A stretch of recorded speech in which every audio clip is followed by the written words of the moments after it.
So I'm on my way to the airport right now, on my way to Japan, and I'm really encouraged by the song that I'm listening to from Britt Nicole. It's called "Setting the World on Fire," and it's a really powerful song. It just talks about just feeding hungry children and just going across the earth and just spreading God's love to people. And so I'm just really encouraged because that's really what we're all about and what we're supposed to do. And just knowing that so many people have been devastated after this earthquake tsunami hit Japan. There are so many people that don't have food, that are cold. It's snowing out there, they say, shortages of food and water. And so I'm just really anticipating just being able to do something and share God's love with the people. And so I'm really happy to be a part of this trip team and ultimately what God is doing. I just really believe that this is going to be a spiritual awakening for Japan, and just God is bringing powerful revival out there, and just happy to be a part of it. So arriving here at the airport now, and we'll be soon taking off to LA and direct to Tokyo. So thank you all for your support and prayers, and stay tuned. Here we are in the parking lot. As you can see, everybody's gone. Everybody's left Japan except us. We're the only ones on the block.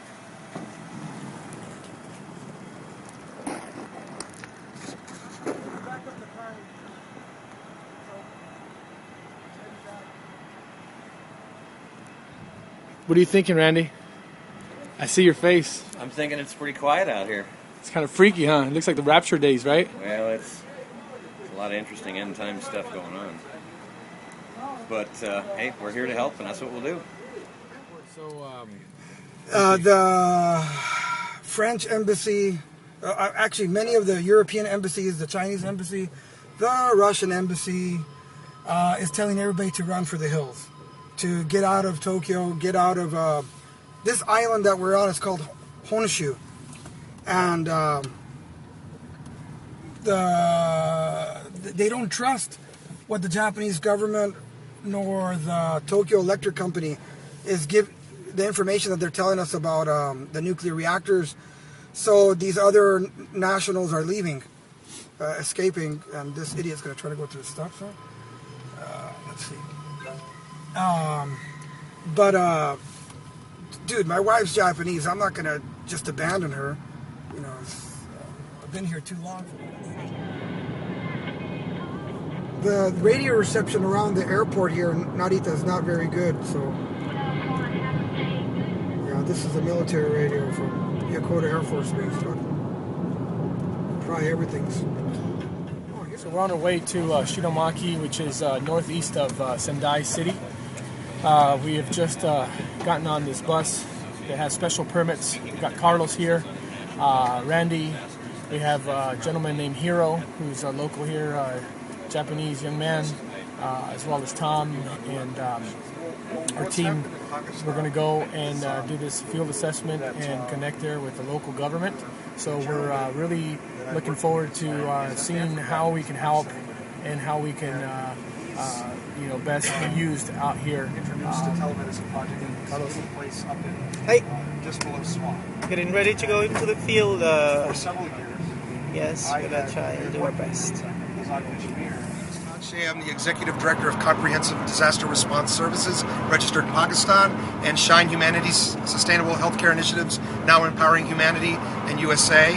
And we've partnered together for several years in Pakistan, but we're working with Relief 2.0 right now in Japan and Jordan International USA to assess the situation in northern Japan after the earthquake. So we're on this mission, Relief 2.0, and I'm happy to be here and hope that I can help the people of Japan and assist this great mission. So we stopped here at this rest stop We'll be getting some supplies, some water before heading out. We got the Japanese military behind us doing something. Whatever they want, I would imagine. Lots of trucks.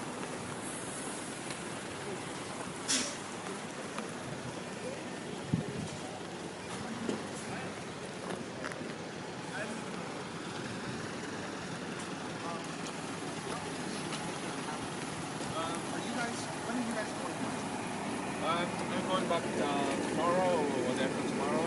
And if you want to do that, maybe You can give somebody some. Sendai. Sendai city is working. Sendai can do that. Yeah, Sendai is a big city. Ishinomaki is too small to change the money. Can you ask the driver that we have U.S. dollars and if they can take. Hi, this is Jesse Mendoza with Jordan International Aid. I'm here in Japan in a disaster area where there are just a lot of people that have been displaced, lost everything, lost their homes, don't have any food, don't have anything. So we've brought them some formula for their children. We brought them some noodles for them to eat. As you can see here, there's a lot of people lining up for lunch or dinner, and they're basically surviving off a bowl of rice a day. It's really sad to see that they've literally lost everything that they've had, and now they're just at the mercy of others. So we've come to deliver some things that we'll be distributing here for the children and for the people. So please help us support this mission. People need your help out here in Japan.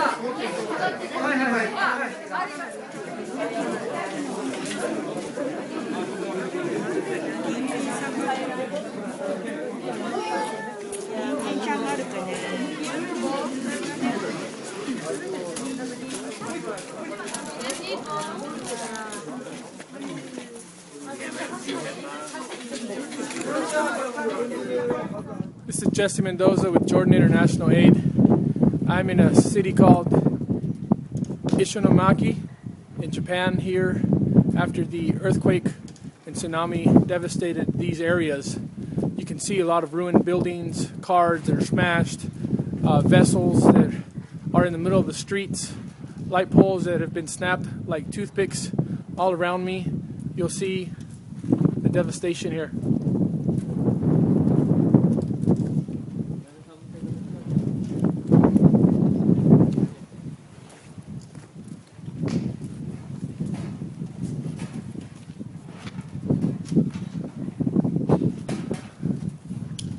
We are carrying supplies, medicines, food, formula for the children to one of the shelters. So we're walking literally probably about a mile from the building where we're staying in.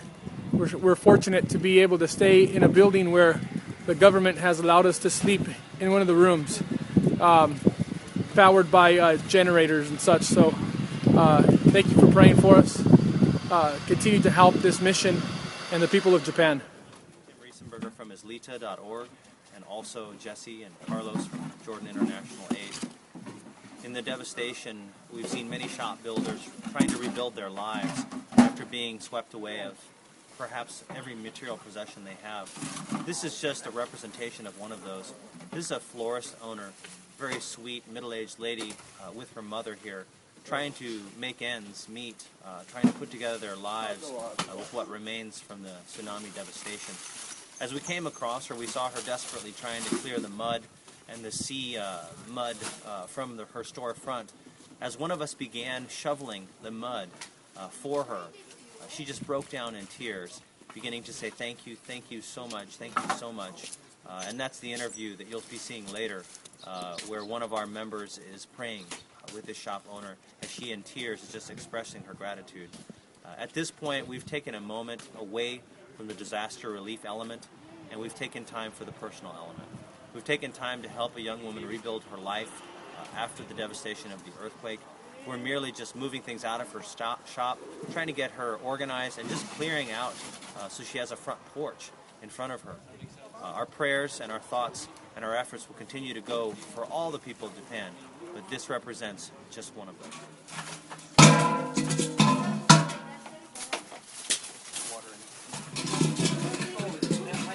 Yo. me a couple of things. I don't want to get the camera.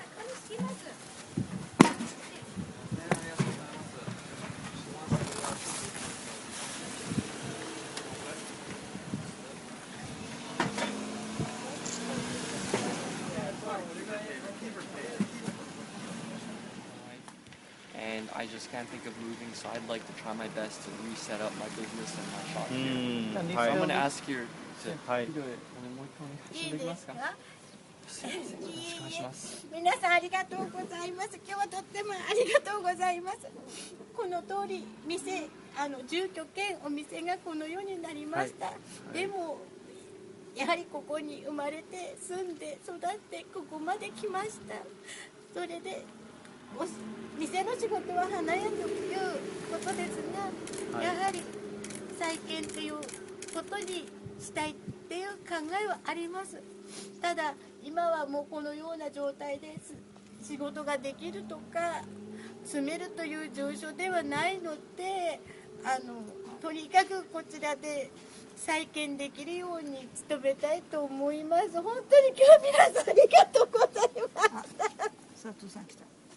ありがとうございました。どういたしまして。ありがとうございます。 Can she state the name of her business? The name of the business. Well, what did she just say? 花屋さんのお名前を言っていただけますか？成田歌唱園と言います。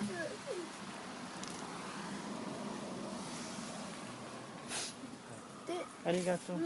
周りは泥に埋まったけれど、ロータスの花はその泥の中から咲いてくるので、だからそのロータスのように頑張りたいと思います。ロータスは泥の中から芽が出て花咲かせてくれるので。So, while the video is running, can you translate that? Kind of what overview of what all she's been saying?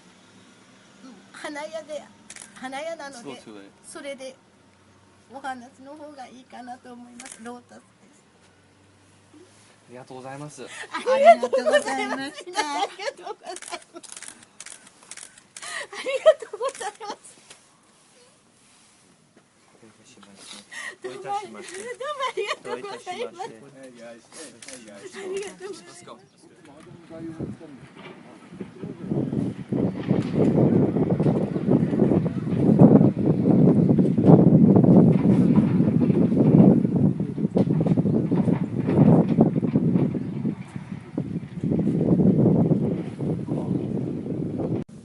Jesse Mendoza here with Jordan International Aid. I am in Ishinomaki, Japan.